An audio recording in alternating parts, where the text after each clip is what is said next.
And we differentiate between coordinators and members. So a member is an active member of the network. They receive the mailing list, the newsletter. A coordinator has a more active role where they would be a member of a team. And you'll learn more about the network over the course of the conference. We have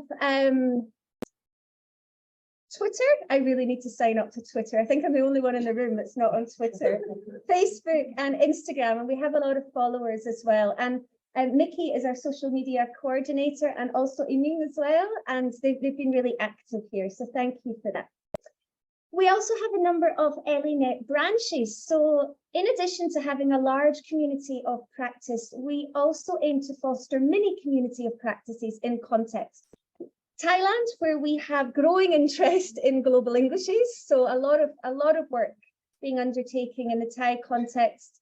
Indonesia, Kazakhstan, I think Davran is in the audience here, yes. So Romania, we've got Vlad and Alina, our coordinators from ELINET Romania, Spain, Portugal, Brazil, and we have a lot more interest from other contexts as well. So the aim is that we will work collaboratively with our various ELINET branches, both in terms of collaborative curriculum development, but also research collaboration as well. So it's quite a big team, and we have ongoing meetings. So the purpose then, as Mickey mentioned, ELINET aims to provide a professional forum to nurture our growing community. So we've started with 2 subfields of global Englishes and EMI, 2 rapidly growing subfields of applied linguistics. The aim is to create a mini community of practice so we can collaborate and share knowledge and keep up to speed with developments in the field. And it aims to benefit a wide range of stakeholders, but it also aims to facilitate engagement with these stakeholders as well and increase the impact of our research. We hope that it will enable our stakeholders to exchange educational experiences and ideas. The student voice is very important, as is the practitioner voice here. So we have lots of podcast, blog, video interviews with teachers in context. One of our key aims is not just research informed teaching, but teaching informed research. And that's really something that we want to develop with the network and with our alumni strand as well, working with our alumni after graduation. And Nikki might mention more of that at the end of the conference with future directions and new projects as well. So as I mentioned, we have 2 strands. We also look at the wider areas of education, languages and internationalization, but mainly focus on EMI and global Englishes at the moment. Our global Englishes researchers, obviously some of us like myself and many in the room would position ourselves within both fields, interested in the global spread of English and the pedagogical implications. So how English functions as a global lingua franca and the implications that this has on teaching and learning English as a global language in today's multilingual and globalized world. And also English medium instruction, which, as we know, is a phenomenal trend in the internationalization of higher education in non-Anglophone contexts. Our EMI, ELINET researchers focus on a number of different issues related to EMI. And you'll find out more about that over the conference. So it's an online cutting-edge academic network. We have teaching and research resources, online seminars, blog, video, podcast interviews. We've been working very hard to populate the site. A seminar series that's led by Paolo, our University of Aberdeen PhD student in Global Englishes. We aim to showcase our network publications, our key publications and our projects. And we hope that the network will be of benefit to researchers. It aims to offer a platform for us to disseminate our research and increase the impact. Practitioners do not have the time to read our lengthy journal articles or our books. So with abstract summaries, blog interviews, we hope that stakeholders will be able to go to the network and keep up to date on the key findings from our project, what's happening in the field, and who might I want to come to work with us and our teachers as well.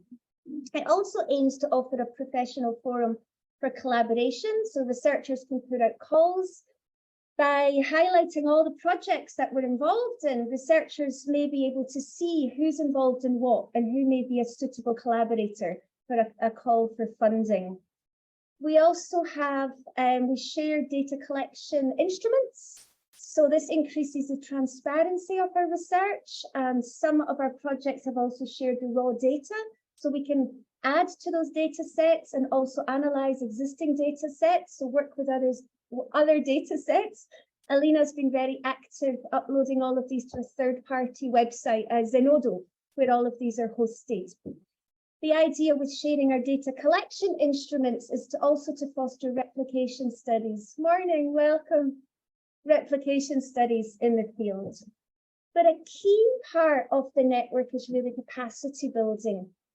And you'll see that with the number of students involved in the conference and PhD students in our various teams. We have a number of early career, particularly in EMI, the number of PhD proposals on a weekly basis. A lot of you are nodding your head.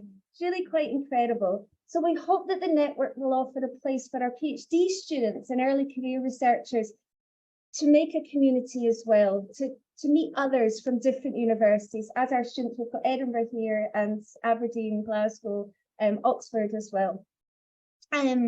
It also offers a place for our early career researchers to meet with more established academics as well, who sit on our advisory panel and offer a number of talks. I'm only going to talk for a couple of more minutes and hand over to Heath. He said I can have 5 minutes on his presentation. Okay. We also hope that the network will be of benefit to practitioners as well. So we offer a resource sharing platform. So in Global Englishes, practitioners can upload their own resources, primary school, junior high, university materials, download resources. Everything's freely available.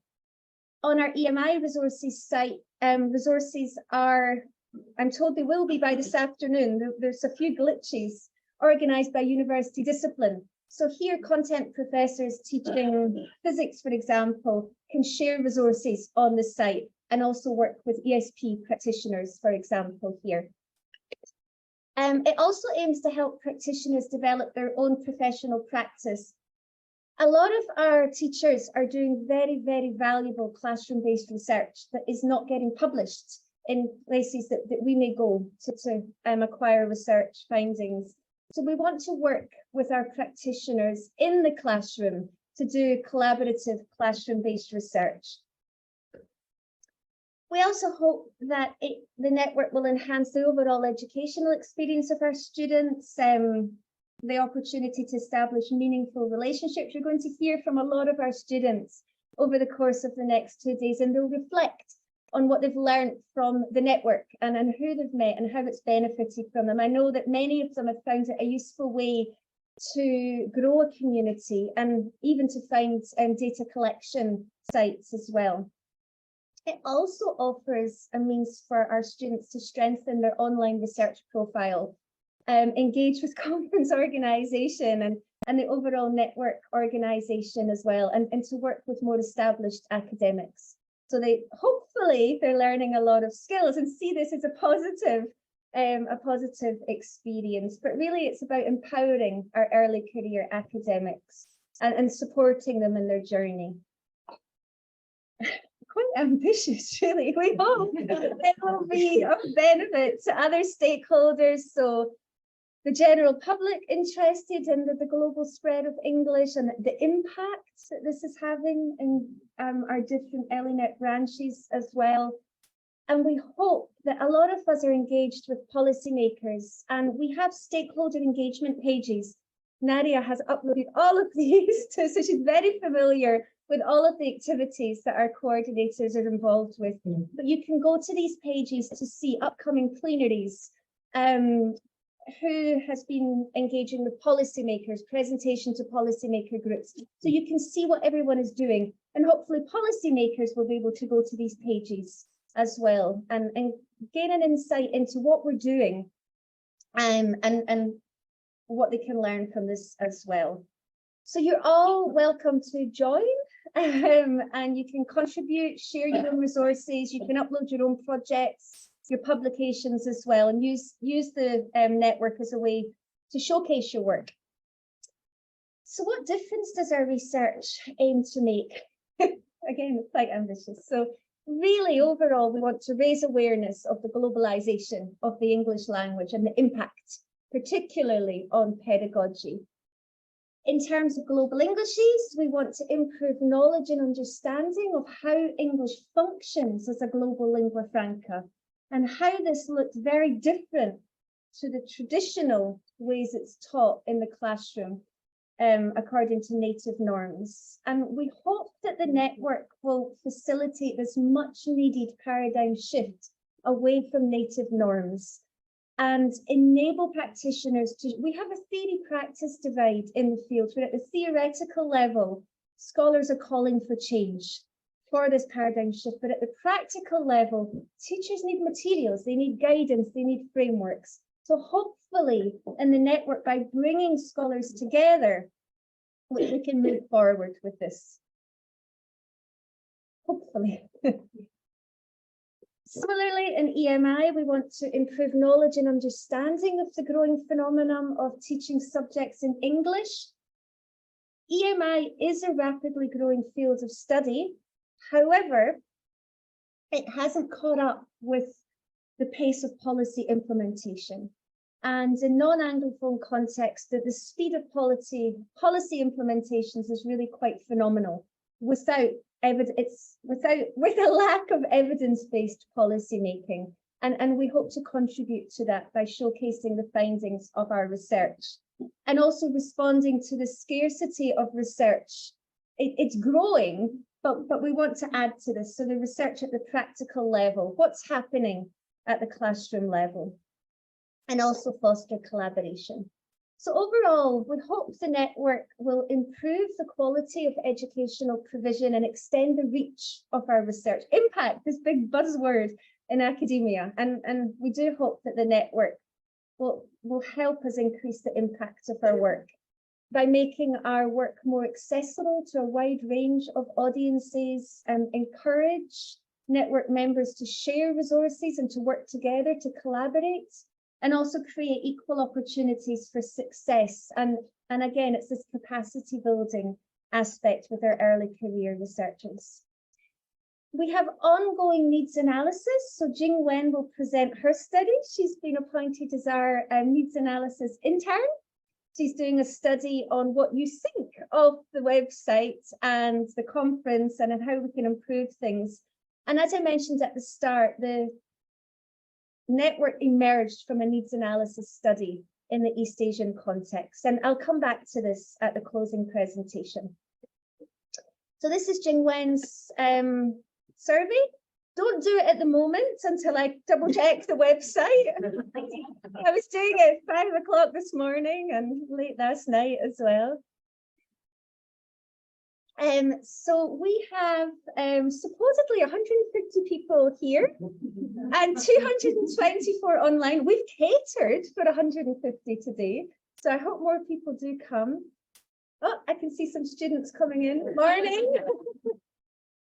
52 presentations and 12 posters. So we're really grateful for you supporting our first conference. And I was really excited when I saw all the abstracts as well. And it's just nice to see a lot of you in person. You've come from 67 institutions in 26 countries, which is fabulous.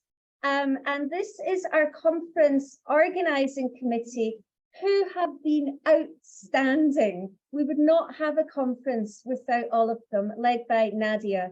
So if you ever want to organize a conference, contact this team of people.